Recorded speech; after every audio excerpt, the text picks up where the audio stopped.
Como tudo aquilo que é característico no wrestling, a tendência imediata a pensar é: isso é fácil. Refiro-me aqui aos comentários. Os comentários de fácil, digo-vos eu, de experiência de 2 anos a comentar o SmackDown, não tem nada. Não tem nada porque é preciso ver toda a perspectiva, é preciso ver todos os ângulos e tudo aquilo que se passa e não se passa no ringue.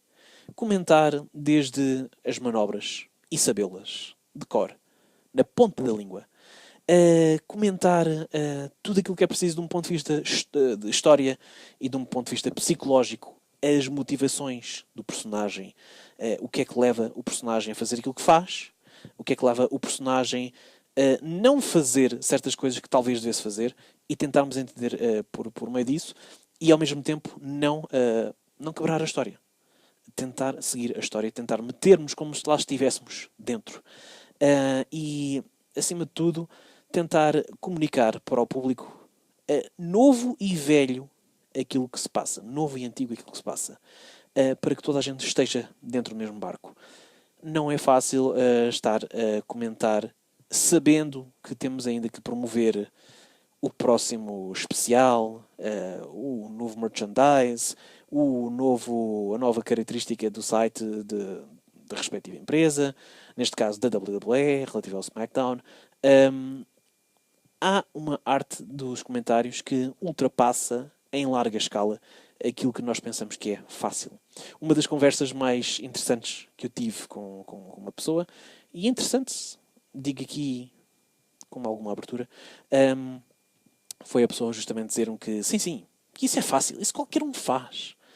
E quando começamos a chamar a atenção para as realidades das implicações que traz esse trabalho ingrato que os colegas americanos fazem e muito bem, a pessoa já começa a ver com outros olhos. Fora estes fatores que eu já disse, simplesmente o saber comunicar, simplesmente o saber falar e simplesmente o saber, e aqui sim a arte dos comentários, narrar a história do combate.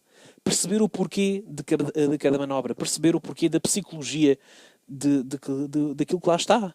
Perceber que aquela manobra é feita com um certo intuito e porque tem a ver com a personagem e porque tem a ver talvez com uma referência daquilo que já tenha feito. É um trabalho bastante ingrato, até porque tem que ser comunicado com uma certa emoção, só característica do lendário Jim Ross, que é um senhor na arte dos comentários. Ele por si tem como base outro grande comentador, entretanto falecido, Gordon Solie. E toda a gente ambiciona chegar àquele patamar. É um patamar ao qual muito pouca gente chega. Porque é um patamar que, de tal forma que temos que estar envolvidos, nós, quase por si, na personagem. Quase temos de ter uma personagem em si. E temos de estar envolvidos na história e no combate. Sentir empatia por aquele personagem. Sentir uma alegria, viver as emoções como eles vivem. E ao mesmo tempo não atrapalhar. É muito fácil, e infelizmente há quem o faça, cair na palhaçada. Simplesmente dizer todo o tipo de coisas que não interessam ao menino Jesus e dizer as palhaçadas que se lembram porque acham que é divertido e porque acham que, como é entretenimento, que vale tudo e mais alguma coisa. E eu lembro-me de alguns exemplos e é aqui que é o primeiro passo para se começar a levar o wrestling de um modo mais leviano. Bom, se isto são palhaços a comentar, vamos para a palhaçada também. Ou se isto é palhaçada, vamos ouvir os palhaços a comentar. Quando no fundo depois começa a entrar e começa a atrapalhar aquilo que é aquilo que se passa no ringue. O combate. As vedetas que lá estão. Os atletas que lá estão. Os atletas que se prepararam horas, dias, semanas, meses, anos para chegar àquele combate. Numa WrestleMania, por exemplo.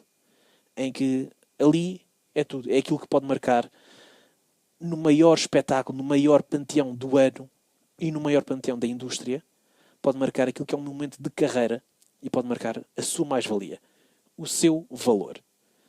Quando os comentários, que são as pessoas que não estão diretamente envolvidas na ação do ringue, mas que estão a narrá-la para o espectador em casa, e quando esses comentários estão a passar para segundo plano aquilo que se está a ver, porque em primeiro plano começa a entrar a dita palhaçada. E começa a entrar tudo aquilo que não devia entrar e que nada favorece, nem a história, nem os personagens, nem o trabalho de todos os profissionais que estão envolvidos naquele combate, naquele espetáculo, é aqui que a coisa se começa a tornar bastante grave.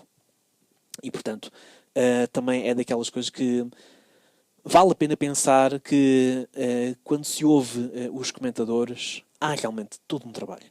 Os comentadores da AWS são certamente dos melhores que há.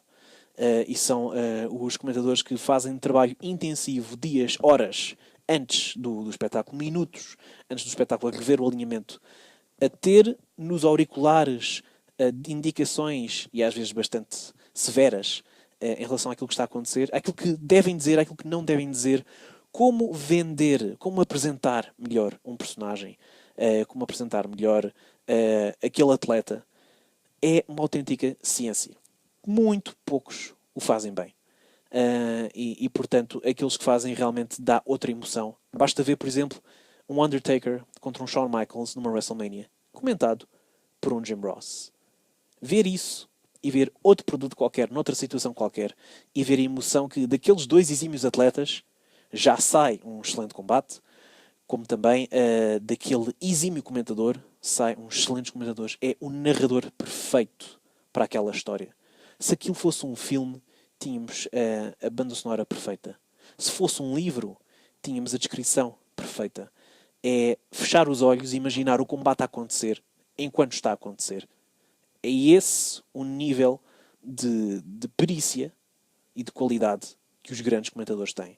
Sem dúvida que os melhores o fazem.